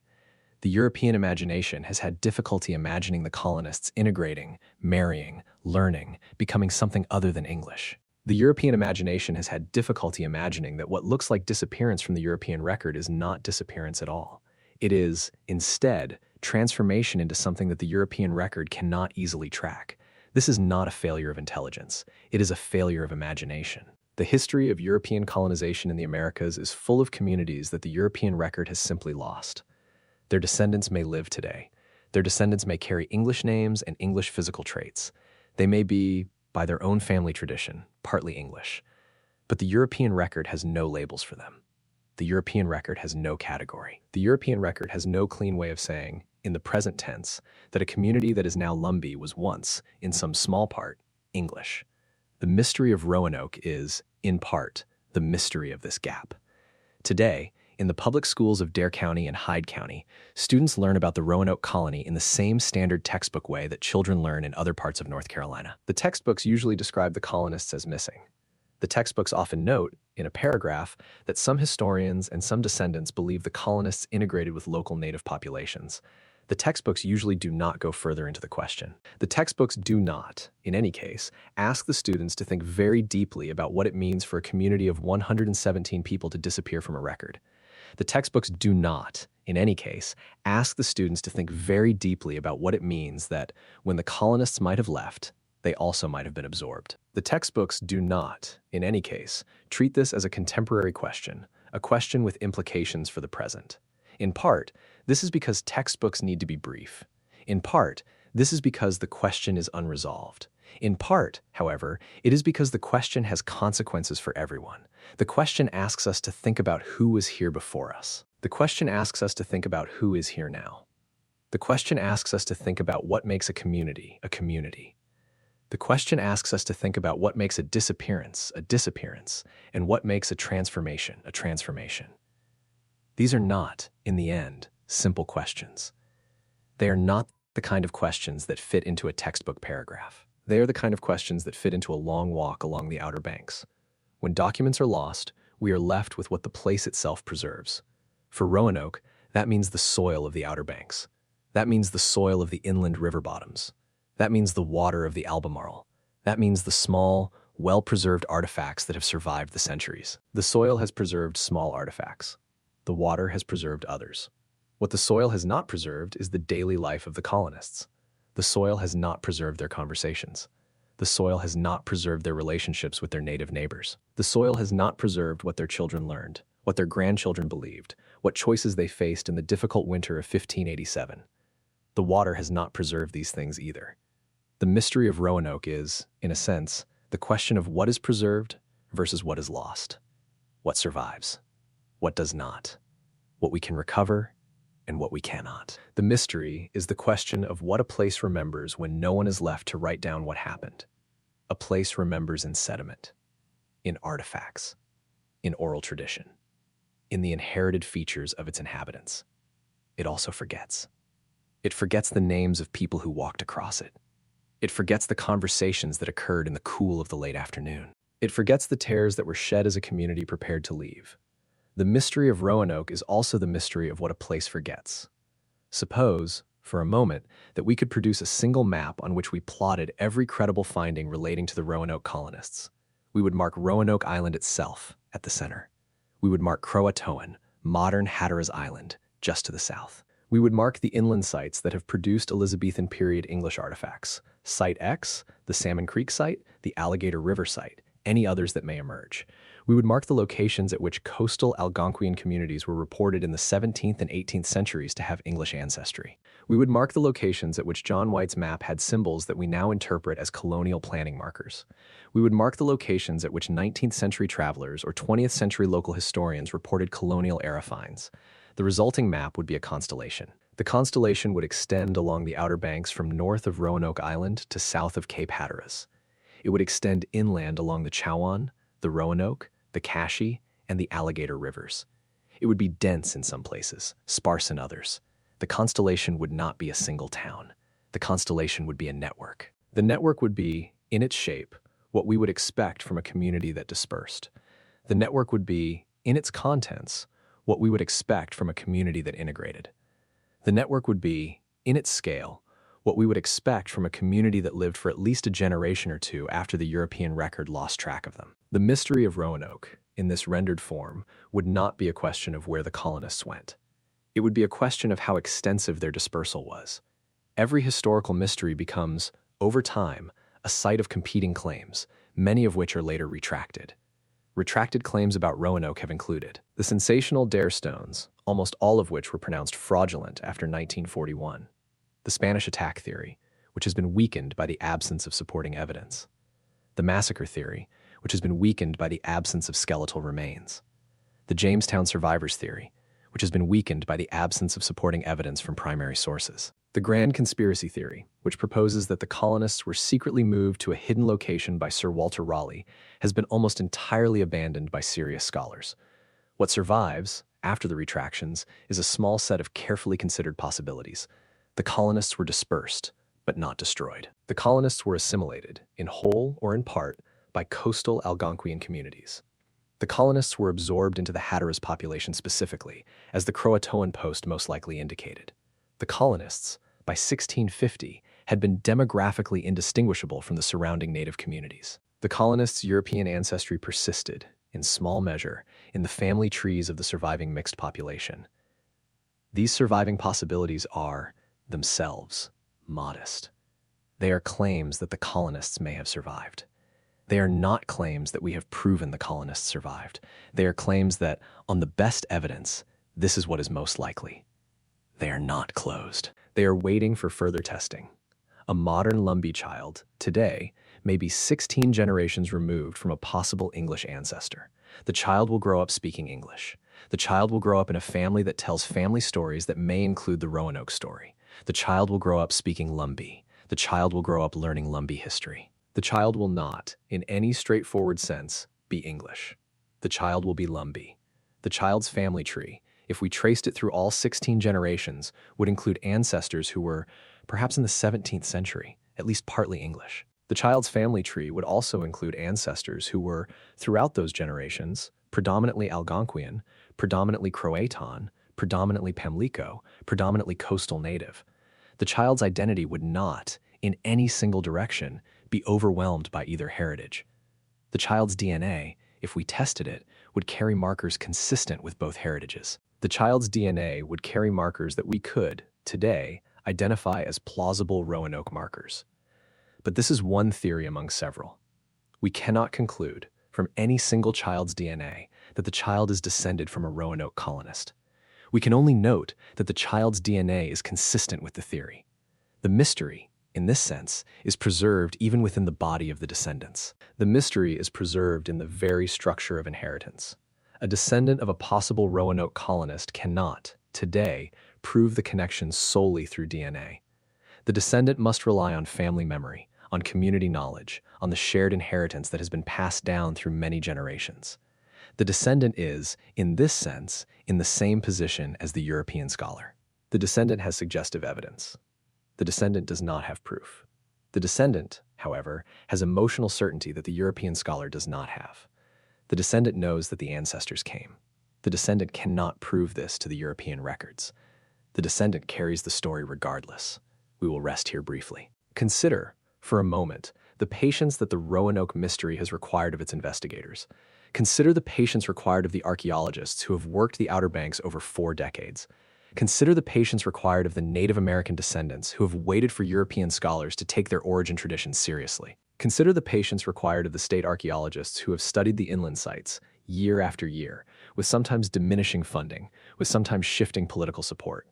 Consider the patience required of the DNA researchers who must wait years for a careful comparison. Consider the patience required of all of us who wait for the answer, even as we know the answer may not come during our lifetime. The Roanoke mystery is, in its deepest sense, a mystery of patience. The mystery asks us to wait. The mystery asks us to hold the question open. The mystery asks us to honor the people who have carried the question through many centuries. The mystery asks us to be patient. Let us return to the carved word that has defined this mystery for 400 years. Croatoan. The word is, in its implications, vast. The word does not, alone, tell us that the colonists survived. The word does not, alone, tell us that the colonists reached Croatoan.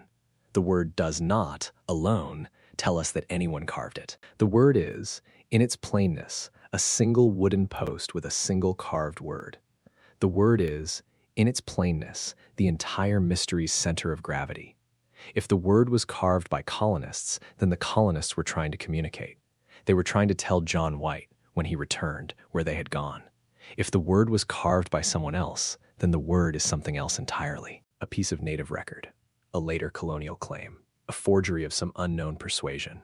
The plausibility of the word being carved by colonists is high. The plausibility of the word being carved by someone else is also possible. We do not know. The mystery is, in part, the mystery of the word. The word Croatoan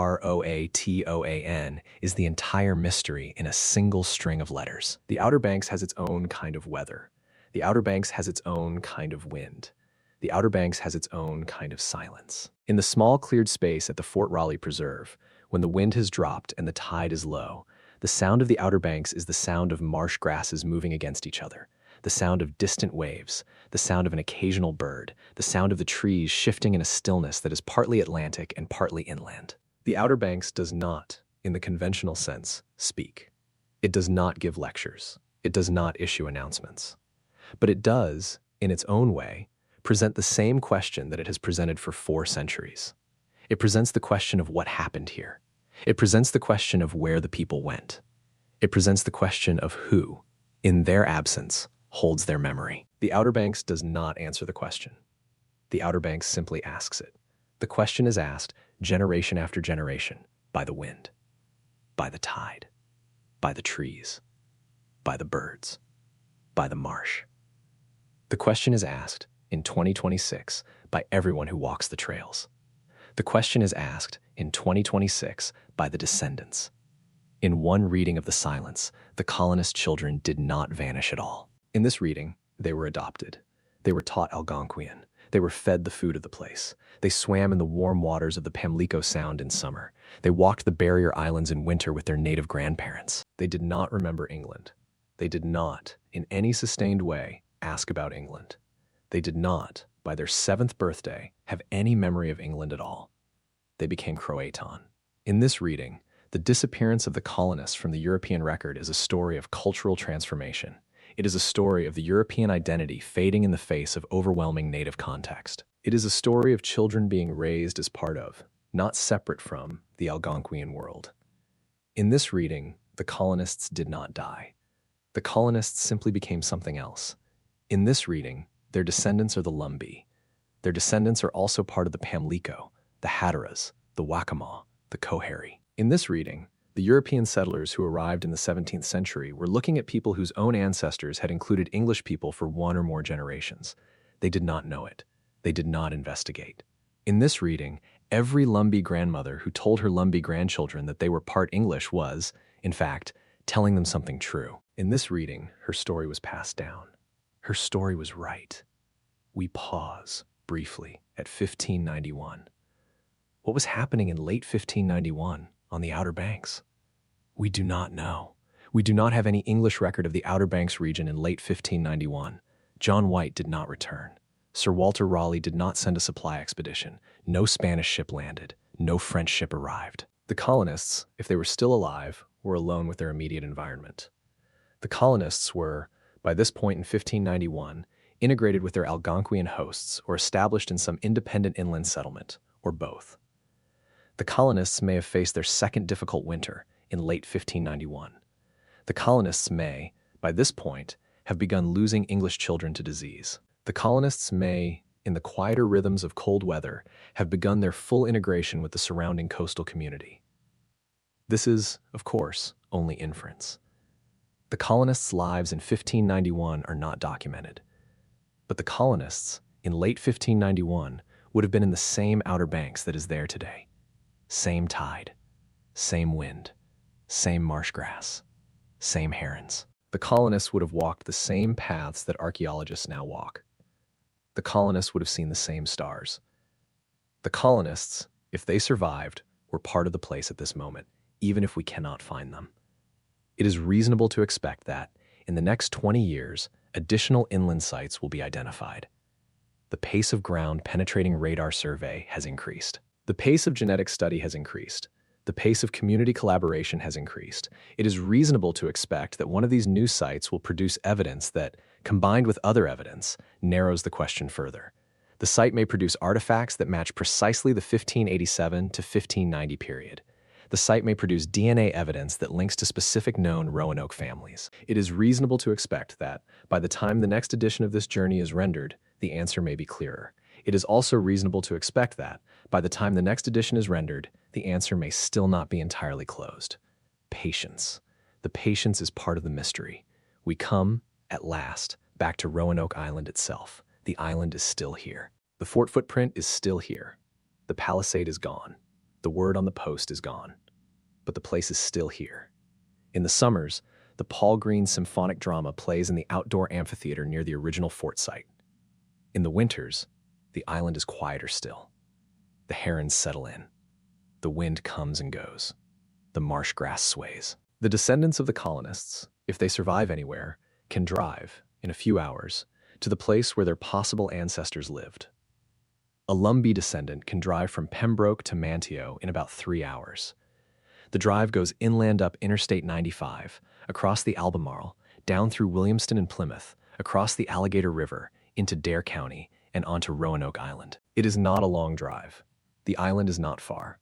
The mystery is not far. The descendants and the place are not far apart. In this sense, the mystery is a regional matter as much as a national matter. The mystery is a matter for everyone who has ever felt the warm Outer Banks wind.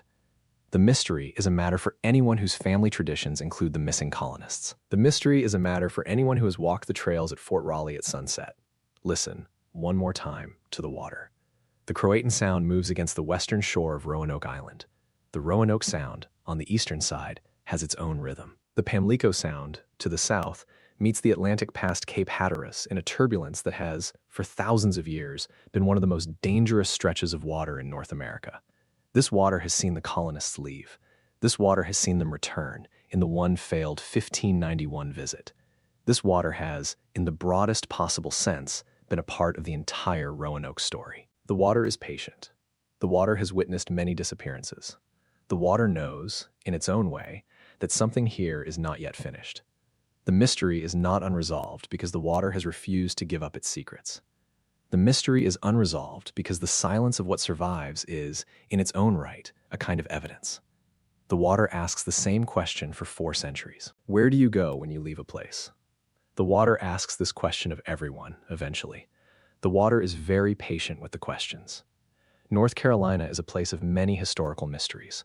The mystery of the Barrier Island settlement pattern, lost to repeated storms. The mystery of the early European settlement site at Jora, in the western foothills, where Spanish expeditions penetrated inland in the 1560s and disappeared from the European record. The mystery of the precise configuration of the early 17th century Outer Banks before subsequent coastal erosion. The mystery of the unrecorded communities of displaced Algonquian peoples who, in the 18th century, migrated to less accessible parts of the Tidewater. These mysteries are all around us. They are part of what it means to live in a long, inhabited coastal landscape. They are part of what it means to live near the river mouths and the long island chains. The Roanoke Mystery is the largest of these, but it is not alone. The Roanoke Mystery is the flagship example of how a place can be inhabited, can be abandoned, can be lost to the European record, can be inhabited again, can be remembered, can be partially forgotten, can be revisited, can be re-examined.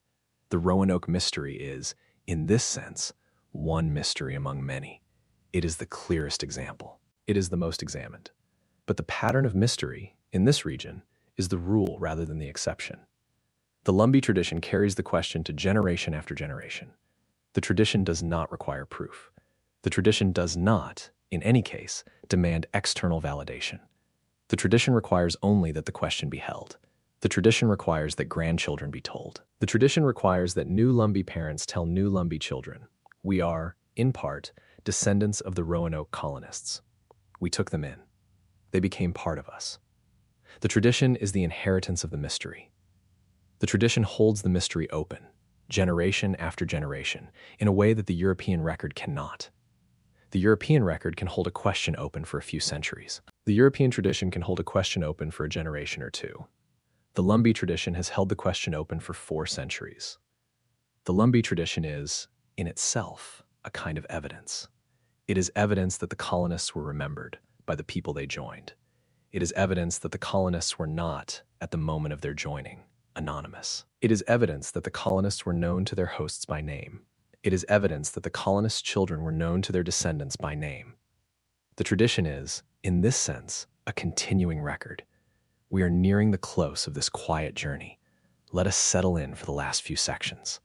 Breathe in, breathe out. The mystery will not be closed tonight. The answer will not be resolved tonight. We will simply rest with the question for a while. We will let the question hold us. We will let the question be enough. The colonists, if they were adopted, are part of someone's family. The colonists, if they were destroyed, are at peace in some quiet place we cannot know. The colonists, in either case, are remembered by their descendants. The colonists are remembered by us tonight. That is enough. That is, in its quiet way, enough. There is a particular kind of pilgrimage that descends upon Roanoke Island each summer. Lumbee families drive 3 hours from Pembroke. They arrive at the Fort Raleigh Preserve. They walk the trails. They touch the small sign that marks where the original fort stood. They look out over the water. They tell their children, again, the family story. They tell their children that they are descendants of the colonists. They tell their children that the colonists were taken in. They tell their children that the colonists became part of the family. They tell their children, in the warm Outer Banks wind, that they are, themselves, in part English. Then they walk, slowly, back to the car. They drive, slowly, back to Pembroke. In this small ritual, the mystery is held. In this small ritual, the tradition is preserved. In this small ritual, the colonists are remembered. The mystery is, in this sense, still alive in 2026. The mystery is still living. The descendants still drive to the island. The descendants still touch the place. The descendants still tell the story. The mystery persists because someone remembers. The place itself has not yet rendered a verdict. The soil has not yet revealed what it can reveal. The water has not yet given up what it can give up. The DNA has not yet excluded what it must exclude. The DNA has not yet confirmed what it must confirm. The tradition has not yet closed the question. The tradition has, on the contrary, kept the question open. The mystery is, in 2026, alive. The mystery is, in 2026, unresolved. The mystery is, in 2026, waiting. This is, in its own quiet way, a kind of answer. The mystery is the answer. The mystery is, for now, the answer. A place can hold a question for centuries. A question can be, in itself, a kind of testimony. There were other children, of course, in addition to Virginia Dare. The 1587 passenger list included, by careful reconstruction from English shipping records, the names of perhaps 40 families. Many of the women on the voyage crossed the Atlantic already pregnant. Many of the children on board were under the age of 10. If the colonists had survived, these children would have learned to read English in a small school that the colony almost certainly intended to maintain. They would have learned catechism from a minister or a lay reader if one had been assigned to the colony. They would have learned, from their mothers and grandmothers, the rhythms of English domestic life. They would also have learned, quickly, that English domestic life was insufficient on its own. They would have had to learn the native crops. They would have had to learn to fish the local waters. They would have had to learn the native medicines and the native weather lore. If they grew up in a mixed community, they would have learned 2 languages. They would have become, in their adult life, natural bridges.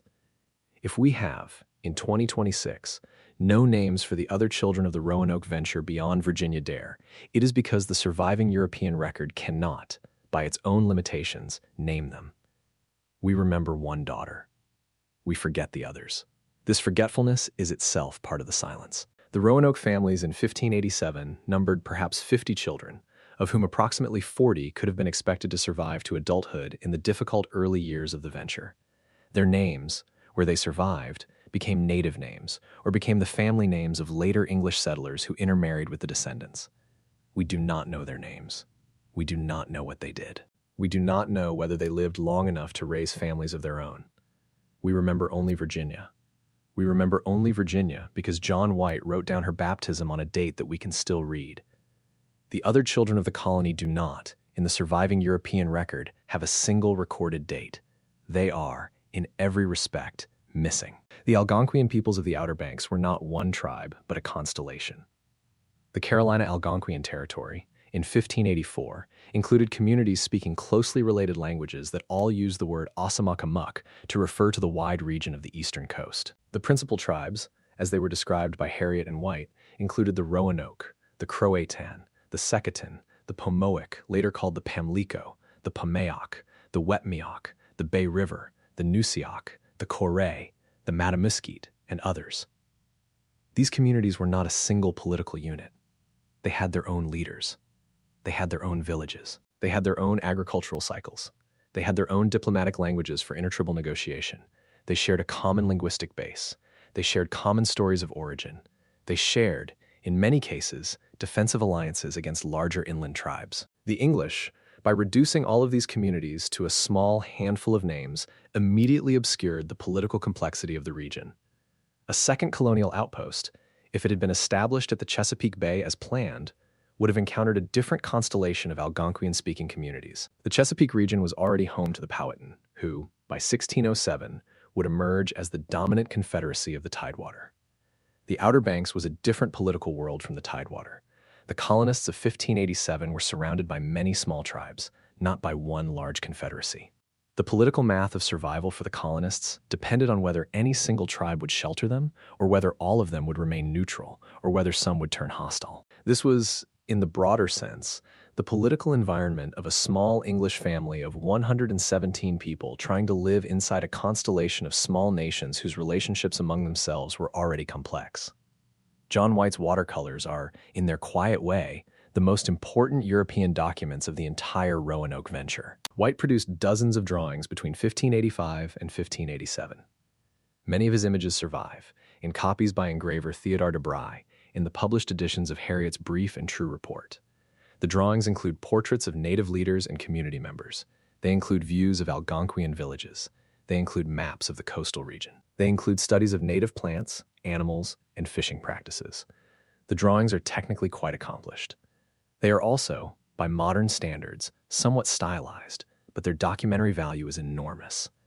A modern Algonquian descendant living today can look at White's portraits and recognize, perhaps, the same facial features in their own family photographs. A modern Algonquian descendant can look at White's view of the village of Secatan and recognize the same kind of communal layout in tribal villages that persisted into the 20th century. White's drawings preserved, in some measure, the visual reality of the world the colonists entered.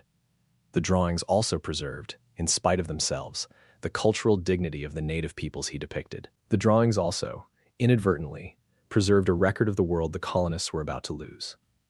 By 1590, when White returned, the village of Secketon, the people White had drawn, had begun to disperse under the pressures of English contact. The drawings are, in this sense, a record of loss. They are also, in their careful detail, a record of what was real. If Manteo represents the diplomatic bridge between English and Algonquian, then Wanchese represents the counterweight. Wanchese was a Roanoke man. He was, in his temperament, very different from Manteo. He was, in many ways, less amenable to the English. He was, by the 1585 account, suspicious, defiant, and difficult to satisfy. Wanchese traveled to England with Manteo in 1584. He stayed in London for nearly 2 years. He returned to Roanoke with the 1585 expedition. He appears in the European record as a man of strong opinions. Wanchese was, in some sense, the skeptic. He represented, in the story of the Roanoke adventure, the parts of Algonquian society that did not welcome English intrusion. His presence in the historical record is a reminder that the encounter between Europeans and the native peoples of the Outer Banks was not uniformly welcoming. The story of Wanchese reminds us that the colonists, when they decided to move inland or to Croatoan, may have been moving toward a community that, like all communities, contained its own internal divisions. The colonists may have been welcomed by the leader of the Croatan. The colonists may have been tolerated by the community's moderates. The colonists may have been viewed with suspicion by the community's defensive skeptics. Wanchese, had he remained on Croatoan in 1587 or had the colonists moved there, would have been one of the voices shaping the response. We do not know what Wanchese thought of the colonists who came to live near his people. We do not know whether Wanchese lived to see the 1590s. We do not know whether Wanchese's descendants survived into the 17th century.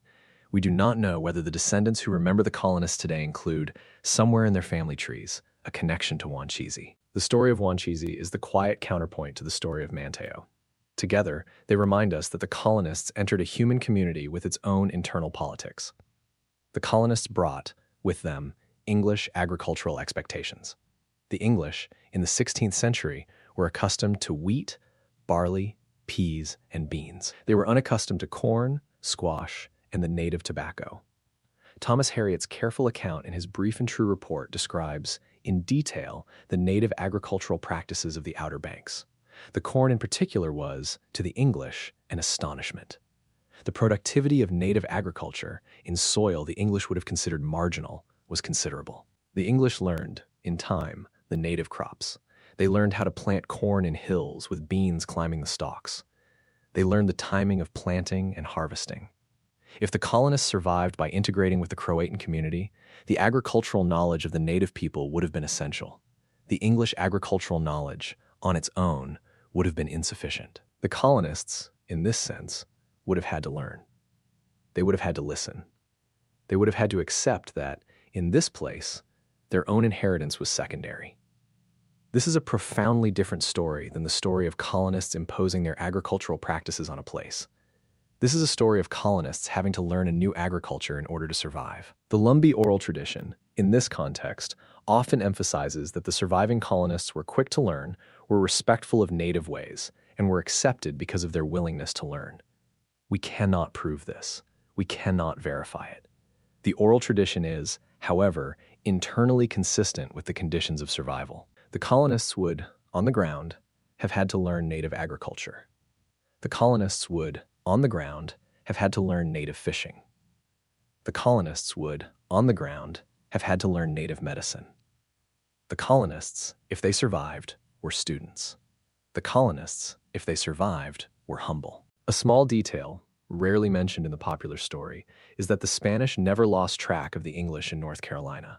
Spanish vessels passed the Outer Banks repeatedly during the late 16th century.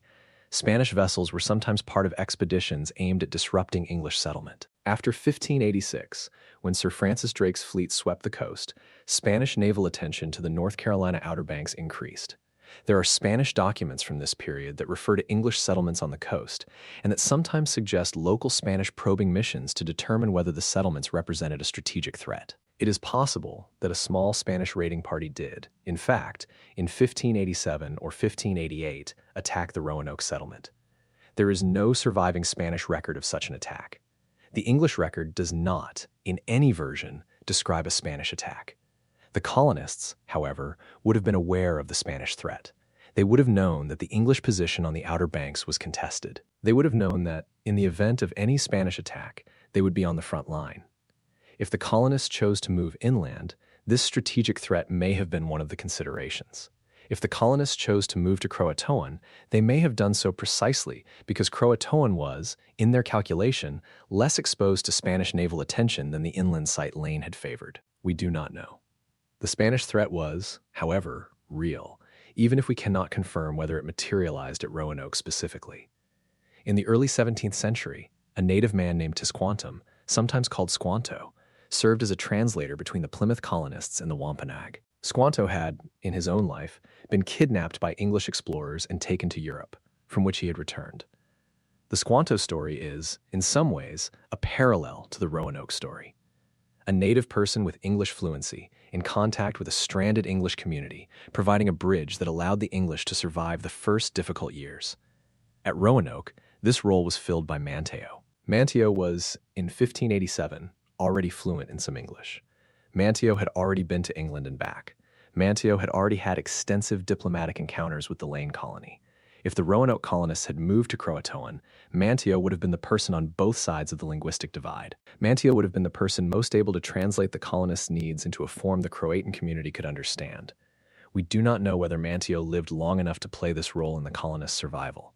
We do not know whether Manteo was still alive in 1590. We do know, from the Lumbee tradition, that the community that sheltered the colonists was, in 1587, already prepared for the encounter.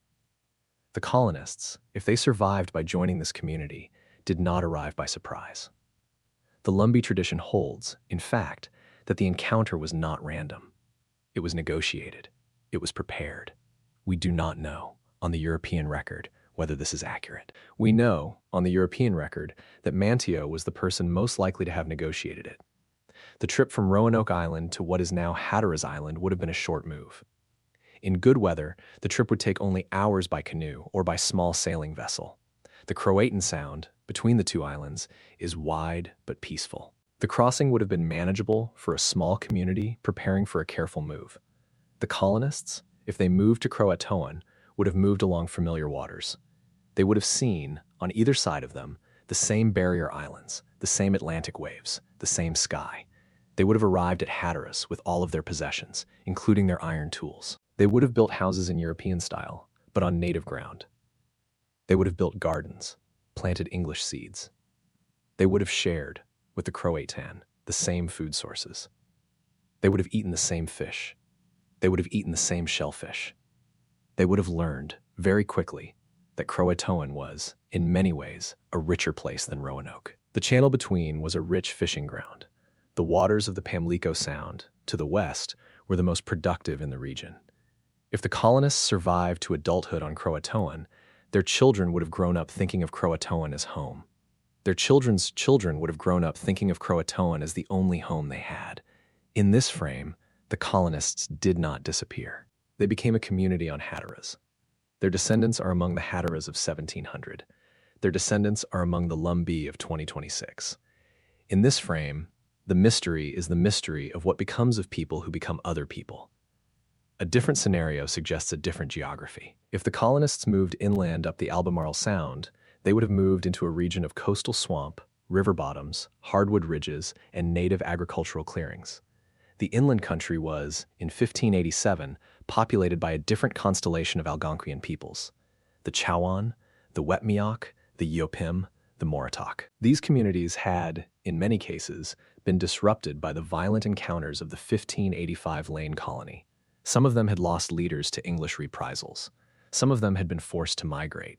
The colonists, if they moved inland, would have moved into a contested landscape. They would have been moving, in part, into a region whose native peoples had already experienced the brutality of English contact. This is, in part, why the colonists may not have moved directly inland to the Chesapeake. The colonists may have found that the inland route was too dangerous, that the inland coast was too militarized, that they would have had to negotiate with too many small tribes whose recent memory of the English was unfavorable. The colonists may, in this scenario, have turned back. The colonists may have reconsidered. The colonists may, in the autumn of 1587 or early winter 1587-88, have decided that the safer move was south, to Croatoan, to the familiar waters, to the friendly community.